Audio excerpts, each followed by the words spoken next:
Ravens flock. Ravens flock. You already know what time it is. This is it. Ladies and gentlemen, Ravens flock. This is it. It's time. It's time. Playoffs are here. And it starts with the wild card round. We're heading up to Tennessee to take on the Titans. The very same Titans that are responsible for our Super Bowl hopes being crushed. The same team that came back to Baltimore, disrespected our shield, the symbol of this organization, the symbol of this fan base, this team. They came, they disrespected it, and they walked away with a victory. It's time to step up and show us what this era of the Ravens are going to be. It's time. It's time, Ravens. It's time. No excuses. Nothing will be accepted. You've got one job and one job only. Go into Tennessee and come out with a W. No excuses. It's time to show us what this era of the Ravens are going to be. All this talk about the Ravens being dangerous, this and this defense, you don't want to face them in the playoffs, that's gone. It's time to admit it. This Ravens defense has been riding the coattails of the success from the Ray Lewis, Ed Reed, and Terrell Suggs era. Because with that defense back in the day, you didn't want to see them in the playoffs. And we've been riding the success of those guys for a long time. When our defense has not lived up to that standard, ever since the Super Bowl, we have not been living up to that standard defensively. We've been riding their coattails. It's time. This is a new Ravens squad. It's time to show us what this new age of Ravens are going to be. Are we going to be a group of chokers? Are we going to be a one-and-done team? Will we never reach that level of greatness? Let's remember, during our prime, in the John Harbaugh era, in the first 5 years, 3 AFC Championship appearances, 1 Super Bowl championship, 9 playoff wins between that time. Show us who you are. What is this Ravens squad? What is this new age Ravens? Show us. We need to see it. It all starts with this game in Tennessee. This has been one of the toughest years that this Ravens squad has gone through. This is a young Ravens team. These guys don't understand the pressure of the postseason. They don't know, okay? That defense that we love to talk about, been riding the coattails from that previous era. That dominant defense in Baltimore, you've been riding their coattails. You need to give us your answer. You need to show us who you are. You need to have your own imprint in the postseason. What is this new era Ravens defense going to look like in the playoffs? We need to see it. It's time to step up. A bunch of young guys on this team now is a completely different era. It's time to step up and show us what you guys are. No question. It's all going down in Tennessee. We need to know who you are. We need to see your answer. What are you going to be, Baltimore? Tell us this. This game means everything. This game means everything. Obviously, we're very early into this era of Baltimore football. We don't know where we're going. We don't know this level of success. But there's something in me that's just telling me that this game against this team is going to define what this Ravens football team is going to be under the Lamar Jackson era. I need an answer, Baltimore. I need an answer. What are you going to do? This team came in and they embarrassed you twice in the same year. They ended our playoff hopes and they came back into our stomping grounds, disrespected our shield, and kicked our teeth in once again. Getting owned by King Henry twice in 1 year. And now you're going to his stomping ground. We've always been a great road team, so we're going to figure out, what is this Ravens squad? What is this new age Ravens? Show it to us. Who are you? We want to see it. Man. With that being said, let's actually get into the prediction. So we've got the Baltimore Ravens heading down to Tennessee to take on the Titans for Wildcard weekend. This is for all the marbles, ladies and gentlemen. Ravens, you have fought. You have faced adversity this entire season. There was a point in time where we weren't 100% sure that this team would even be able to have a proper squad to be able to compete for football. During the very worst of the situation, we were going through an outbreak. The season looked like it was on the line. But ever since we managed to overcome that 5-game winning streak. And the best part about that is all 5 of those games, we won. We won and we faced adversity. Because if we would have lost a single one of those games, we would not be sitting in the playoffs right now. We would not be heading to Tennessee.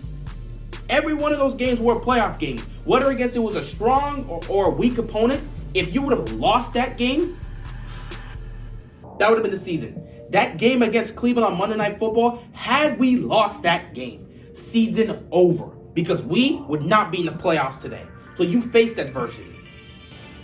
What was all that adversity for?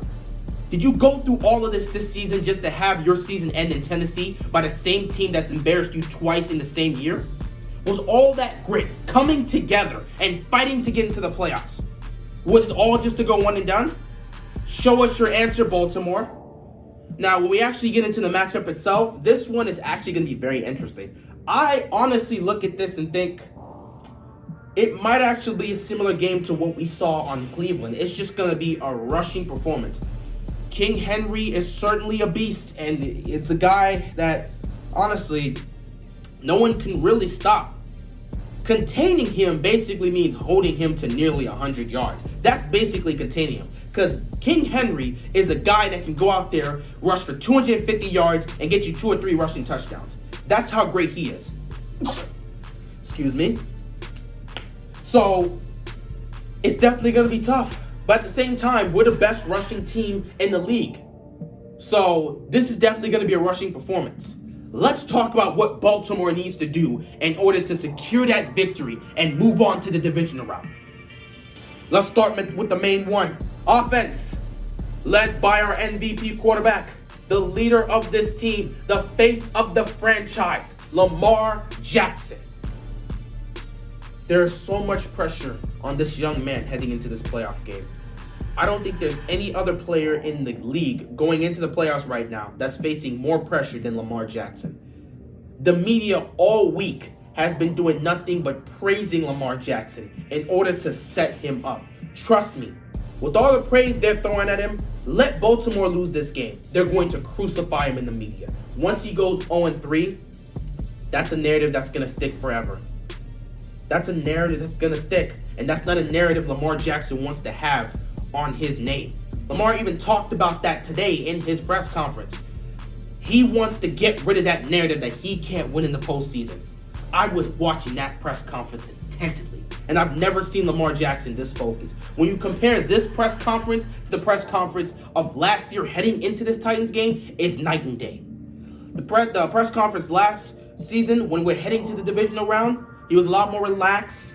He was a lot more cool and chill. You know, he was laughing, cracking jokes. He was having fun. The Lamar Jackson I saw today, he wasn't really cracking a smile.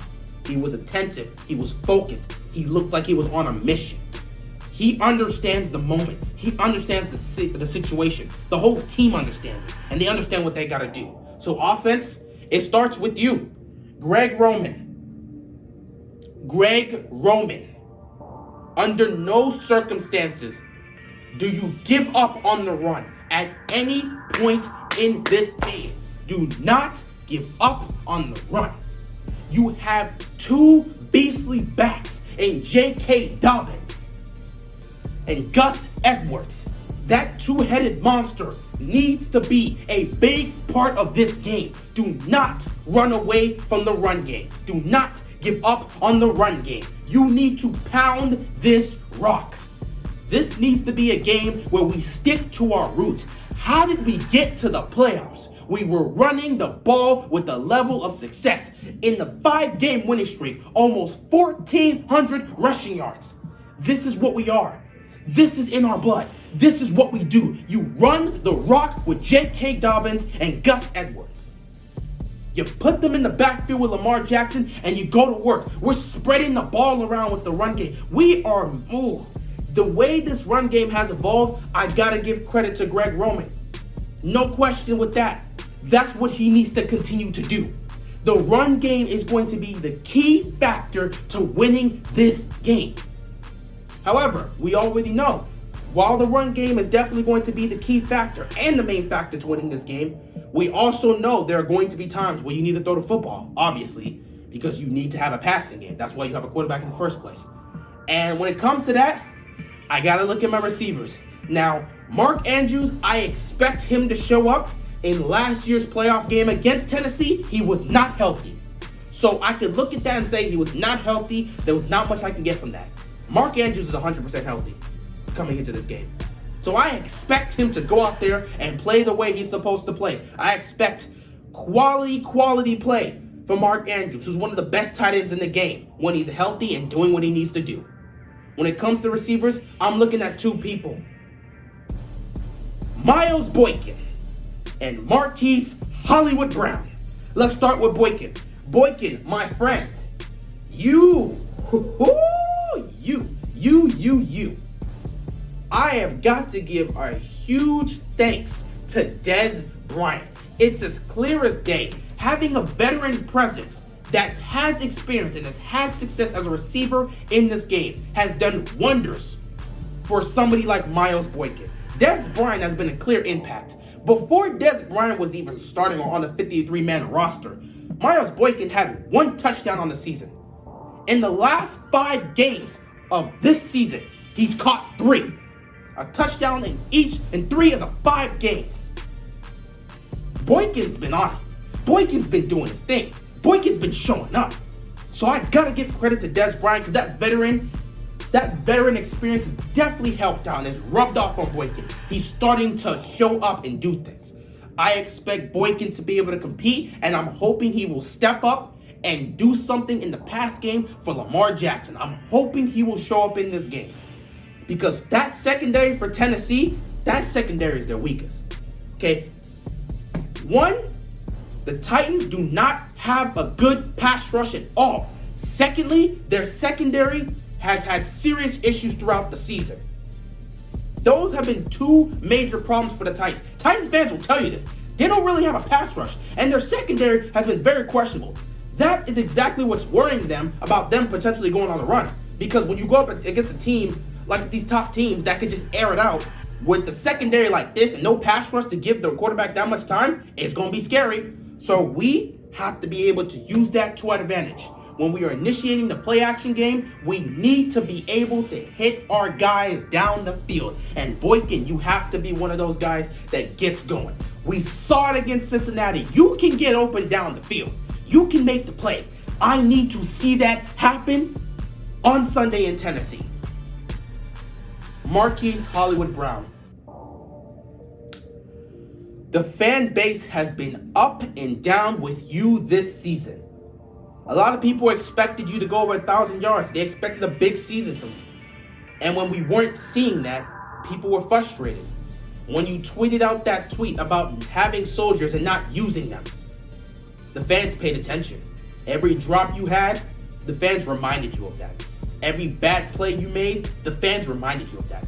It got so bad to the point where we didn't know if we could continue to call you Hollywood. We just started calling you Marquise because we felt you did not deserve to have that title anymore. However, since the start of this 5-game winning streak, going all the way back to the Cowboys game, you've been doing your thing. You've been scoring touchdowns. You've been making plays. You've also been dropping passes. No one has forgotten that. You've been dropping passes, but you've been also making big plays and scoring touchdowns. Last week's game against Cincinnati, you got 2 tubs. You looked nice. You dropped that deep pass, though. And that's something we are all looking at you. You need to catch the football down the field. We need this from you, Hollywood. You are our deep threat. When you find a way to get open on this secondary against Tennessee and Lamar takes a shot to you, I need you to catch the ball. A big play like that could be a game changer. We need you to be able to connect with Lamar on those deep passes. You have to, man. I expect a big game from Hollywood Brown because the way he's been playing, he even looks like he expects himself to have a big game. So I'm expecting Miles Boykin, I'm expecting Hollywood Brown, and I'm expecting Mark Andrews to be the 3 guys that show up and do their thing. I think we might see something from Dez Bryant, but I think that's only going to be in the red zone. Dez Bryant should only be utilized in the red zone. So if we get to the red zone, Dez might actually get involved in the game. I wouldn't be surprised. But those 3 guys, that's it. Willie Snead, if he is able to play, I believe he will be, but if he is able to play, anything he provides, I will be fine with. But those 3 guys, Boykin, Andrews, and Brown, they need to show up in the pass game. They need to. This is going to be a game that's mostly dominated by the run. But when we're going to pass, I need these receivers to be ready to go. That's really it when it comes to that. Run the rock. Effectively pass the football and try to get big plays down the field. This involves your receivers getting open, and this involves Lamar Jackson putting the ball in the money. He's got to be accurate throwing the ball down the field. You got to hit your guys in stride, which I believe Lamar's going to do because he looks focused. But one important thing, actually 2 important things. One, offensive line, you got to block. Continue to do what you're doing. You've actually been doing a relatively great job protecting Lamar Jackson. So I need you to continue to do that. Tennessee has a weak pass rush, so I need you guys to protect Lamar Jackson. If you can protect Lamar Jackson and give him time, he's going to find somebody downfield, or he's going to find a hole to be able to take off. One way or another, give Lamar Jackson enough time to be able to make a play. That's all I'm asking. But the most important, crucial part, offensively, we can't turn the ball over. You don't want to give the Titans any other opportunities. And you especially do not want to put our defense on a short field against Tennessee, because they will just run the rock and Derrick Henry is going to carve us up. So, no question. We have to protect the football. We cannot make mistakes. Protect the football, block offensive line, make sure Lamar has enough time to make a play.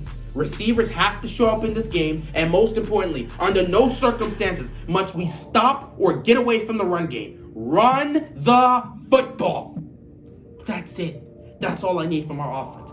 Exactly what we've been doing during this 5-game winning streak. Give me that, and I'm telling you, we will beat Tennessee. Now, on to the defensive side. Like I've said, this defense needs to show us who they are. You cannot continue to ride the coattails of Ray Lewis, Ed Reed, and Terrell Suggs. That defense that brought fear to people in the regular season and in the postseason. You cannot write off of their previous success. You need to forge your own identity, and it's time to show us that. You are going to be going up against this Titans team, and you're going to be dealing with King Henry. Let me tell you, here's your main priority. Derrick Henry is your main priority. However, he's not your only priority. You need to focus on A.J. Brown, you need to focus on Corey Davis, and you need to focus on Ryan Tannehill. Because when they utilize Derrick Henry the way they do, there are situations where they would just let Tannehill take the ball and he will start running with it. Trust me, they've gotten a lot of success from that, especially in the last couple of weeks. We need to be alert with that. First thing first, stop Derrick Henry at all costs. You're not going to hold him to under 100 yards. I don't see that happening. If they do that, this defense has forged an identity. Now, I will be excited to see that happen. But I don't think our defense is going to hold Henry to under 100 yards. But under 150, under 200, I think they can do it. If you can hold him to under 200 yards, hopefully under 150, we can work with that. And I'm going to hold 2 people responsible when it comes to that. 2 people will be held responsible, and they will be the ones that I'll be looking at when it comes to the stopping and trying to contain Derrick Henry as much as possible. And that is Calais Campbell and Yannick Ngakoue. Out of all the people on our front 7, you 2 have the most experience defending Derrick Henry. You guys played this dude twice a year back when you were in Jacksonville. And in some cases, you actually did a relatively great job slowing him down, containing him, making it difficult for him. I need you guys to step up. I need you guys to be the leaders of this defense when it comes to stopping Derrick Henry. You guys are the leader of the front 7. Do everything in your power to get everybody involved. Derek Wolfe is going to be there. Brandon Williams is going to be there. We've got the whole squad on the front 7. I need Calais Campbell and Yannick Ngakoue to lead this squad and show them how to contain and stop Derrick Henry. what you need to do. First of all, you can't let him get to the outside. You cannot let him get to the outside at any cost. Do not let him beat you off the edges, because if you do, he's going to take off. If he gets to the outside, it's game over. You're not catching him. You're not stopping him. So that's the first thing our defense needs to focus on when trying to stop Derrick Henry. Secondly, you got to hit him. You got to hit him. You got to hit him early on. If you can hit him, you can throw him off a rhythm, and that gives other people time to potentially come and slow this guy down. If you can hit him, you can slow him down. One thing I actually remember seeing in that game when we actually faced off against Tennessee this season was Deshaun Elliott getting a mean hit on Derrick Henry. That slowed him in his tracks. One thing a lot of people are forgetting is that in that game against Tennessee, when we faced off against them in the regular season, Brandon Williams and Calais Campbell did not play.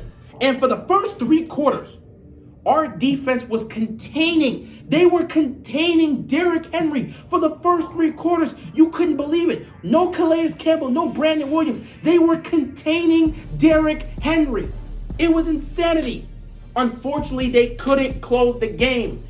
They gave up everything to Derrick Henry in the 4th quarter, and it led to him killing us in overtime with the game-winning rushing touchdown from him.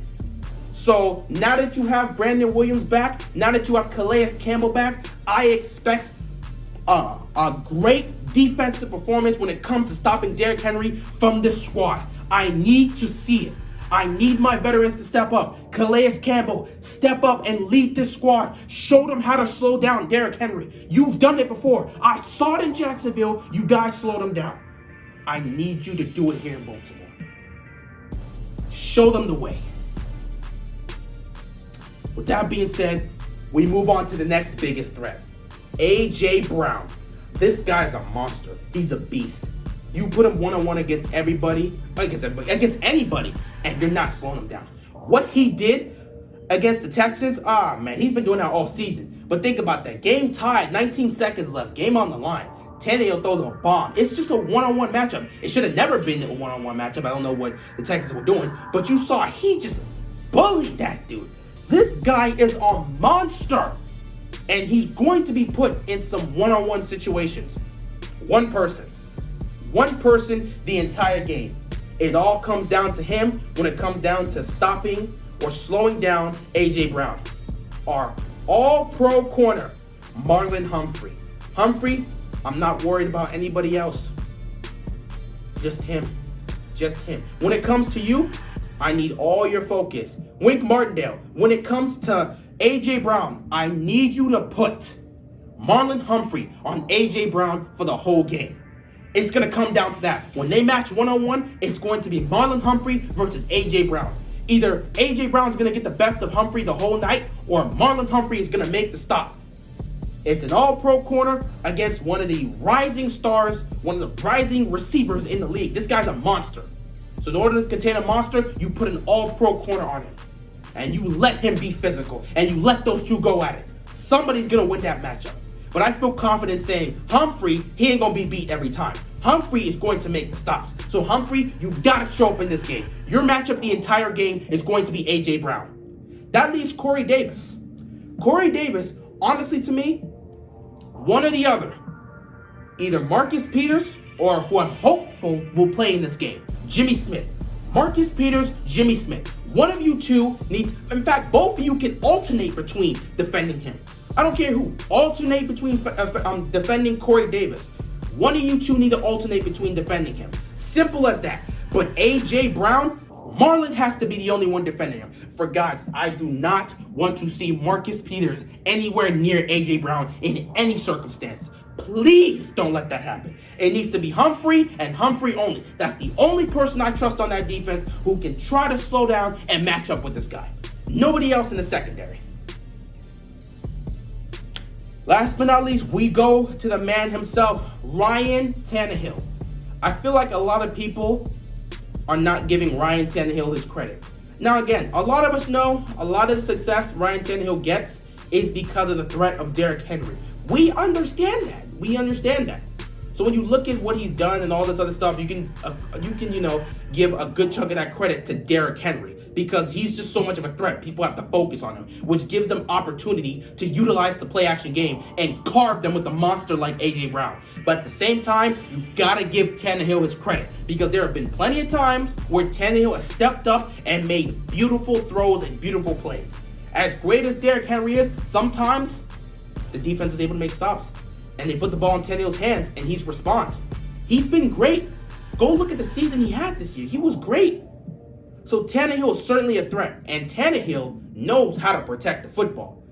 So trust me, he's going to be a threat throwing this ball, and watch out, he's going to be a threat running it. Because if you put too much focus, and you put all your focus on Derrick Henry, he's just going to keep the ball, do the end around, and he's just going to take off himself. So you need to focus on Ryan Tannehill. How do we stop Ryan Tannehill? You got to pressure him. You've got to put pressure on Ryan Tannehill. You put pressure on him and you force him to make a mistake. They run a lot of stuff off the play action. If you can manage to break that rhythm, you're going to cause him to make a mistake. You're going to cause him to make a mistake. That's the one thing. With Humphrey on A.J. Brown, that's a matchup that whoever wins that is whoever wins that. But when it comes to Tannehill, you've got to pressure him. You've got to bring pressure. You've got to bring pressure and force him to make mistakes. You also have to get him on the ground. And that really comes to where a pass rush is. So, Ngakoue, Judon, this is your time. You got to get to Tannehill. In the pass game, you've got to get to Ryan Tannehill. No question. Get to him, sack him, put him on the ground, pressure him, force him to make mistakes. And that really comes to the last thing for the most part. Capitalize. We've got to get turnovers. Marcus Peters, I'm looking at you. You and Jimmy Smith, if Jimmy Smith plays, will probably be alternating between who's going to guard Corey Davis. So I'm really looking at Marcus Peters because he's the ball hawk of the secondary. I'm looking at Marcus Peters to make sure that he can find a way to pick off Tannehill in this game. We need a turnover. We need a turnover bad because last year in the playoff game, we just could not get a turnover on these guys. We've got to force a turnover. It will definitely help. We forced a turnover in the matchup against them this season, and it did wonders. We need to have that happen again on Sunday. So I'm looking at this defense to respond, and I'm looking at the offense to respond. So yeah, in recap, offense, protect the football. Protect Lamar Jackson by giving him enough time to make a play. Lamar himself, be accurate throwing the football, and overall, just be yourself, Lamar Jackson. Lamar Jackson, do not put all the pressure on yourself. Go out there and play your game. Be Lamar Jackson. Simple as that. You don't need to be this whole strictly pocket passer. Go out there and play like Lamar Jackson. You are the reigning MVP. Go out there and play your game. So protect the football. Protect Lamar and give him time to throw. Lamar, go out there and be Lamar. Receivers, get open to make plays. And most importantly, under no circumstances do we abandon the run game. Utilize J.K. Dobbins and Gus Edwards to their full potential. Simple as that. That's what we need on offense. Defensively, front seven, step up and try to contain Derrick Henry as much as possible. Hold him to under 150 yards rushing. That's what you need to do. Next, Marlon Humphrey. Do everything in your power to slow down and stop A.J. Brown. That's your matchup for the night. As for Corey Davis, Jimmy Smith, Marcus Peters, you two will be dealing with that. Safeties, do not give up anything over the top. Chuck Clark, Deshaun Elliott, do not give anything up over the top. You guys will be the help. Other than that, pressure Tannehill, sack him, get him to the ground, and force him to make mistakes. And last but not least, special teams, go out there and be great. If we can get a kick return or a punt return, anything like that, that will be warranted. But honestly, I just need Tucker and the crew to go out there and be who they are. Last but not least, just an extra note. Coaching. I need you guys to be on your A game. I don't need you guys to panic and start abandoning what makes us ours. Do not run away from our identity. Do not run away from our identity. Do not abandon the run when things aren't looking good. Stick to what you do. Make smart, efficient adjustments based on the situation. And go out there and coach a great football game. Because this coaching staff has also been questionable in the playoffs, especially offensively and defensively. I need to see the offensive. I need Greg Roman and Wink Martindale to give me their best coach the games from their specific sides. I need the offense to be on it, I need the defense to be on it, and I need John Harbaugh to go out there and coach this squad to a victory. If we can do all of this, we will get a victory. With that being said, time for my score prediction. I think we're going to pull it off. I see a similar game to the game we had against the Browns. Maybe not that much points, but I think it's going to be a high-scoring game because it's both these teams run the ball so efficiently, but they're also explosive in the running game, which means they're running a lot, but they're putting up a lot of points. Both these teams are averaging over 30 points a game in the last couple games. They have been explosive. Defensive-wise, the Ravens have had the edge, and the Titans have been terrible defensively. So, honestly, a lot of people are expecting this to be a blowout. I'm not seeing that. I think this is like a similar situation. I'm thinking either the Ravens take the victory 30-24, or I think they take it 35-31. That type of situation. I'm just feeling like that. I think this is going to be a game where Lamar Jackson can finally get the monkey off his back. He's going to shine. He's going to go out there and play his game. He's going to throw for a couple I'm not going to say he's going to throw. I'm going to say he has a couple of touchdowns. He's going to have like 2 or 3 total touchdowns. Lamar will have 2 or 3 total touchdowns in this game. J.K. Dobbins will see the end zone. Gus Edwards might see the end zone. Maybe a touchdown pass to Hollywood, a touchdown pass to possibly Boykin, and then maybe Mark Andrews just has a big game receiving. Something like that, because I know they're going to put an emphasis on Mark Andrews. So I'm seeing it like that. I think the run game is going to be very efficient. We're going to be able to run on these guys. It's going to be great. Lamar's going to be making great plays. Offensive line is going to block. We're not really going to turn the ball over. Even if we do, maybe it's 1 turnover. I think we're going to be very safe with the ball. We're not going to make any mistakes like that. I'm hoping for that. And I think the offense is just going to be doing their thing. Meanwhile, defensively, I think they're going to have some struggles because this is still Derrick Henry, and we've had struggles. However, I believe when it comes down to the game, and in the game's on the line, it comes down to the wire, defense is going to step up, make the stops, and we're going to walk out of Tennessee with a W. So I'm going to go with... I think I'm going to go with 30-24. I think the Ravens are going to win this game 30-24. Matter of fact, not even 30. 31-24. I'm going to say the Ravens win this game 31-24. They're going to win it by a touchdown. It's tough. I really actually want to just say 35-31. You know what? I'm going to go with 35-31. Ravens win this game 35-31. They take down the Tennessee Titans. Lamar gets his first playoff win of his career, and we will be moving on to the divisional round. Who will be going up against? I don't know. Most likely Most likely Kansas City, because I don't see the Browns upsetting the Steelers or the Colts upsetting the Bills. I'd be shocked if either of those happen. But yeah, I think we're going to be heading to Kansas City next if we can get this victory. With that being said, Ravens, show us what you're made of. Show us. It's time for this new age Ravens to show us who they are. Ravens flock. We want this, man. We want this bad. We want this. We truly want this. And I know the Ravens themselves want it. So we got to go out there and take it. Ravens, it's up to you. You've gone through a lot this season. You faced a lot of adversity. And Lamar even said it himself, man, this is only the beginning. We're still focused and we have a goal in mind. Let's just go out there and win a football game, okay? Let's go out there, win a football game, and just enjoy the moment. I think Baltimore's going to do it. I think they're going to get the job done. With that being said, this could potentially be my last prediction video if Baltimore does not get the job done. However, I believe in them, I have confidence in them, and I believe I'll be back here next week making another prediction video for the divisional round. But we'll see if Baltimore can get the job done on Sunday. With that being said, that is all I've got. Thanks for watching, and I'm out of here, man. Peace. Go Ravens. Let's get this W on Sunday.